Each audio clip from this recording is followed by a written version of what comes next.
Dans cette vidéo, nous allons mettre en pratique les cycles de vie dans React. Donc, ce que je vais faire ici, c'est de mettre en pratique ces éléments-là. Donc, on va travailler avec le montage ici, donc dans la notion de démarrage du composant. Le constructeur, le render ici, React va mettre à jour le DOM et aussi le component didMount ici. Donc, une fois que tout ça a été lancé, donc ça c'est le cycle. Donc, autrement dit, il y a le constructeur qui est appelé. Une fois que le constructeur est appelé, c'est le render ici. Et par la suite, il y a la mise à jour. Et à la fin, il y a ce composant-là qui est appelé. Donc, pour faire cet élément-là, ce que j'ai, c'est un Create React App de très très normal. Donc, ce que j'ai rajouté, c'est cycle vie ici. Donc, on n'a pas oublié la majuscule avec le C. Et je l'ai mis à l'intérieur du app, ici du app.js. Donc, j'ai mis cycle vie qui est là. Et pour l'instant, ça donne pas grand-chose. Donc, j'ai simplement cette notion-là, cycle vie ici. Donc, pour la suite, ce qu'on va faire, évidemment, c'est d'aller voir quand est-ce que c'est déclenché ces éléments-là. Donc, la première chose ici que je vais me faire, c'est un constructeur. Donc, rconst ici, que je peux, rconst qui est là. Et, oups, on va faire rconst. Voilà. Donc, le constructeur qui est ici. Donc, l'état, j'en ai pas besoin pour l'instant. Donc, pour initialiser le set state, j'ai pas besoin de ça pour l'instant. Ce que je vais faire là-dedans, tout simplement, donc dans le constructeur, c'est de mettre l'information comme quoi je vais rajouter ici un console.log, donc c'est LGS dans mon cas. J'ai fait un petit raccourci, un petit snippet dans lequel on va mettre ici constructeur du composant, par exemple, cycle vie. Vous allez voir pourquoi je le mets si précis. Donc, en faisant la notion ici de sauvegarde, bien, si je reviens dans mon navigateur, j'ai constructeur du composant cycle de vie. Donc, plus tard, vous allez voir pourquoi j'ai mis cet élément-là le plus précis. On va le faire avec plusieurs composants. L'autre élément, c'est au render ici. Donc, je peux mettre encore une fois la même chose. Donc, ici, plutôt que d'avoir constructeur, je vais mettre render.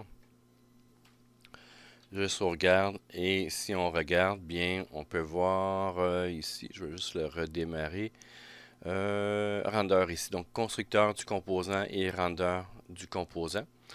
Et on peut se rajouter aussi une méthode, donc une dernière méthode ici, c'est component didMount. Autrement dit, c'est est-ce que le composant a été chargé. Donc c'est component ici didMount. Et là-dedans, donc ce que je peux faire, c'est une méthode. Donc c'est une méthode qui est appelée automatiquement par React. Donc c'est une méthode qui existe déjà, mais qui n'est pas de base, qui n'est pas inscrite de base à l'intérieur de la classe. Et à partir de là, je peux dire dans cette notion-là, ici, le console, ici, ça va être console log. Donc c'est component did mount. On va l'écrire comme faux. Il manque le N, voilà. Donc ici, et si on regarde, j'ai mes trois éléments. Donc le constructeur, le render et le component didMount qui s'affiche. Et c'est vraiment l'ordre ici qui va être utilisé. Donc en descendant ici, les éléments sont faits de cet ordre-là au montage. Donc là, on regarde seulement qu'au montage ici. Ce qu'on peut faire aussi avec ceci, c'est de se rajouter un autre composant, par exemple enfant à l'intérieur. Donc je pourrais me faire ici New File, je vais marquer enfant, comme ça, .js, JS ici. Je vais faire RCE pour construire ici toutes les informations. Je vais faire ici rconst. Voilà, pour le constructeur, je vais enlever le first ici. Et on va rajouter aussi la notion du didMount, donc component didMount, ici, comme ça. Et je vais faire à peu près la même affaire. Donc si on regarde là-dedans, plutôt que de retourner cycle vie qui est là, je vais retourner, je vais rajouter ici à l'intérieur du div cycle de vie. Je vais le laisser là et je vais mettre aussi, il va falloir que je fasse l'import évidemment. Import ici. Enfin, voilà. Donc, je vais juste sauvegarder ici. Et je vais mettre, enfin, comme ça. Donc, à l'intérieur, je vais mettre ces éléments-là. Et on peut voir, bon, dans la base ici, que j'ai cycle de vie enfant et j'ai toujours mes trois éléments donc, qui ont été rajoutés. À partir de ça, ce qu'on va faire là-dedans, donc je vais mettre les mêmes choses. Donc, constructeur ici, enfant. Donc, ici, dans le constructeur, bon, je pourrais mettre plus bas. Même après le super, là, ça ne changera pas grand-chose.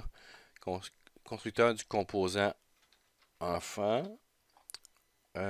Ici, le render, ici. Donc, console, c'est render du composant enfant. Et ici, console.log, c'est component did mount. Toujours de la misère. De mount ici de enfant. Et on va voir comment c'est chargé, c'est quoi l'ordre de chargement de ces éléments-là. Donc, je vais juste supprimer ici et faire recharger. Et si vous regardez, j'ai composant ici du cycle de vie, le render du cycle de vie, constructeur du composant enfant, render du composant enfant, et j'ai le composant d'enmount enfant, composant d'enmount du cycle de vie. Donc, c'est l'ordre ici dans lequel c'est affiché. Donc, il va charger, dans les affichages, il va charger les éléments enfants avant de faire le denmount à la fin. Donc, ici, il apparaît deux fois. C'est juste dans l'affichage de mon navigateur. Là, mais l'ordre ici, c'est vraiment constructeur, cycle de vie, render, cycle de vie. Là-dedans, il y a un enfant, donc constructeur de l'enfant, render de l'enfant. Et après ça, c'est component d'endmount de l'enfant et component d'endmount du cycle de vie. Donc, ça ressemble pas mal à ceci, mais s'il y a des éléments intégrés, bien évidemment, ça va interférer avec les éléments à l'interne.